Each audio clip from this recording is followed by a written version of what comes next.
Oke, halo semua. Jadi kali ini Min akan kembali membahas hal terkait SNBT. Kali ini mungkin bukan SNBT, tapi lebih umum sebenarnya.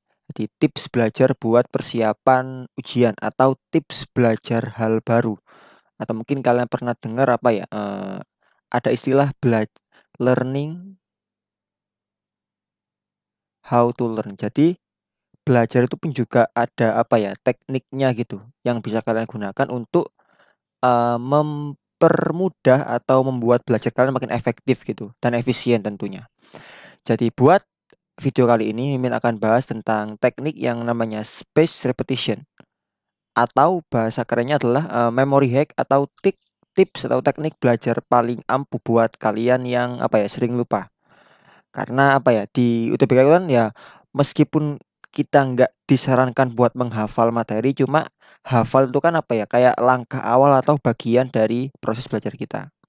Buat kalian yang ngerasa sering lupa ketika belajar sesuatu, silahkan simak video ini ya. Oke, nah buat contohnya mungkin kalian tahu ini adalah identitas trigono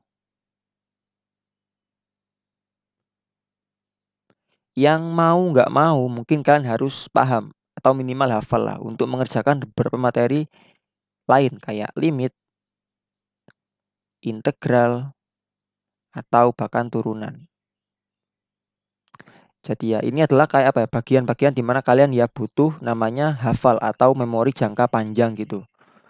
Jadi itulah kenapa kalian perlu beberapa teknik kayak yang Min bahas ini ada yaitu contohnya teknik spaced repetition. Nah, kita mulai aja. Jadi basic atau konsep dasar dari teknik spaced repetition itu adalah ini. Manusia itu punya yang namanya forgetting curve.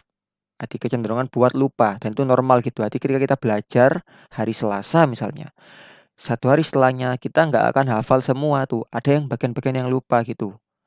Misal 80% gitu. Makin lama dia akan makin turun gitu. Dan itu adalah normal. Nah, space repetition itu adalah teknik untuk mengakali hal ini, yaitu dengan cara apa?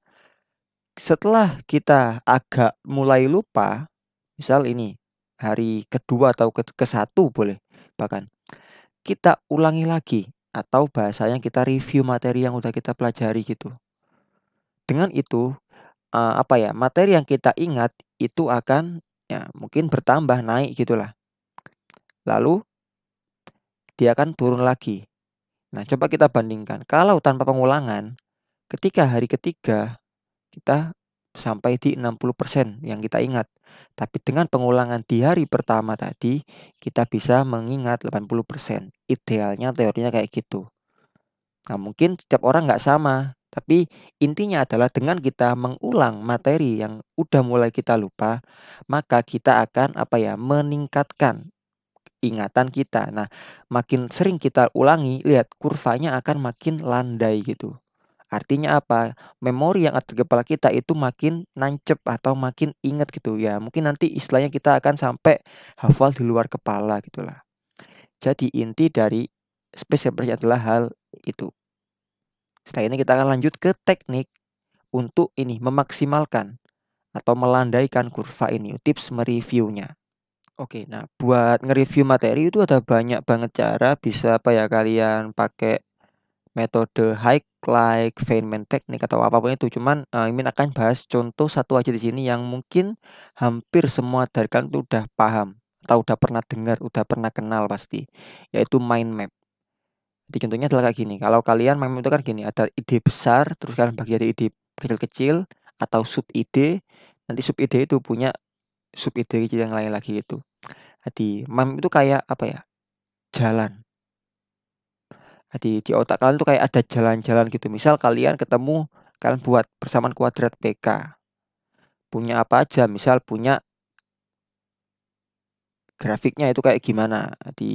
Kan ada tuh kayak A itu kayak gimana nanti pengaruhnya, C itu pengaruhnya kayak gimana dan sebagainya. Titik puncaknya dan sebagainya. Terus dia juga punya apa namanya akar-akar.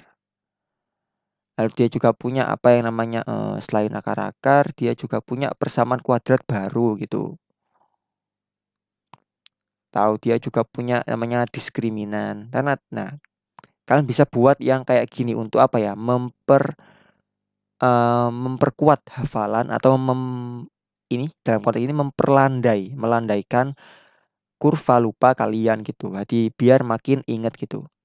Mungkin buat, ketika hari pertama kurang detail, kalian bisa perbaiki revisi di hari kedua.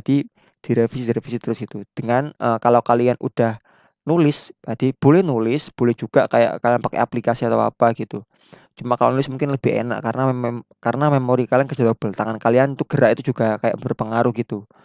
Jadi kalian bisa buat ini, mind map untuk ini tadi, metode reviewnya gitu.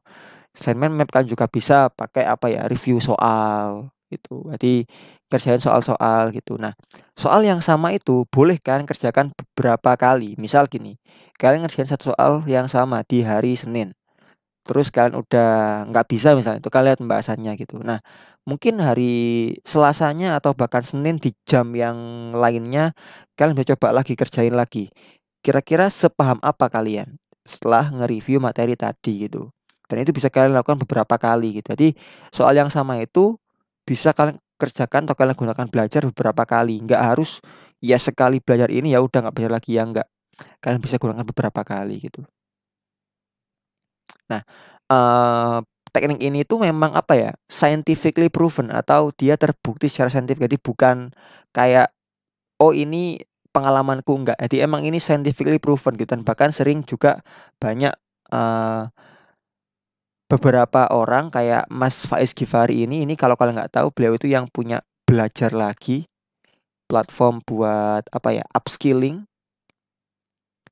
di digital marketing, SEO atau apa ya, mungkin agak lupa, sosmed strategi gitu. Berarti beliau itu adalah yang punya. Nah, kalau Raufyan Fikri ya kalian tahu Kak Raufyan ini adalah yang punya Bahamivi. Bahkan mereka pun, sering membuat UTAS atau penjelasan tentang metode ini, karena emang metode ini tuh udah scientifically proven dan bisa kalian gunakan gitu. Udah terbukti lah gitu. Nah, terakhir mungkin, jadi metode ini kan apa ya, mengharapkan kita buat punya long term memory gitu loh. Nah, salah satu yang penting buat long term memory itu adalah ini, tidur yang cukup. Jadi ya kalian kalau belajar jangan lupa istirahat, tidur. Tidur itu nggak salah, bukan berarti tidur itu kalian nggak produktif gitu. Tapi tidur yang berlebihan iya. Jadi tidurnya yang cukup, jangan sampai kurang, jangan sampai berlebihan juga. Misalnya ya 8 jam, 7 jam, atau 5 jam lah itu cukup. Jangan sampai di bawah itu, karena kalau di bawah itu kurang maka apa ya, kalian malah akan nggak efektif belajar kalian. Percuma belajar capek-capek malah sakit tipes, nggak dapat apa-apa. Amit-amit jangan sampai kan ya. Yang penting kalian harus belajar cukup karena dalam tidur ini tuh, ini juga ada apa ya, bukti saintifiknya lagi bahwa ketika tidur otak kita itu kayak memproses gitu. Jadi, membuat jalur-jalur. Mungkin kalian kalau udah belajar saraf di biologi kan ada namanya neuron tuh punya kayak jaring-jaring gitu kan ya, dendrit atau apa juga agak lupa namanya. Intinya neuron-neuron dalam otak itu akan saling membuat kayak hubungan gitu. Nah, hubungan ini tuh nanti, tercipta ketika tidur. Nah, kalau terhubung itu, kita kayak apa ya, terotomasi gitu. Kayak mungkin kalian kalau lihat tutor pas bahas soal, kalian pernah kepikiran pasti, "Kenapa kok bisa kepikiran kayak gitu ya?" Nah, itu berarti di kepala atau di otak tutornya itu ada kayak jalannya gitu, mind map-nya atau rutenya gitu. Ketika kamu ketemu kata-kata ini, ketika ketemu soal ini, maka yang digunakan adalah ini. Nah, itu adalah manfaat dari tidur. Jadi setelah belajar, tidur yang cukup, gitu. Jadi jangan sampai kalian hustle sampai lupa tidur ya. Nah, itu tadi penjelasan singkat dari Mimin tentang metode spaced repetition, kita akan review dikit. Oh ya, buat kalian mungkin yang mau apa ya, dengar lebih detail atau lebih banyak tentang spaced repetition, kalian bisa tonton video berikut dari Ali Abdil, silakan klik aja di YouTube, tapi ya bahasa Inggris ya. Cuman kalau nggak salah ada subtitle-nya kok. Kalian klik aja. Kalau nggak ada subtitle-nya, kalian sambil belajar bahasa Inggris gitu. Jadi tentang penjelasan tentang ini metode spaced repetition ini. Nah, mungkin kita akan review dikit. Jadi intinya adalah dalam metode spaced repetition itu adalah kalian buat pengulangan yang berjangka gitu ya.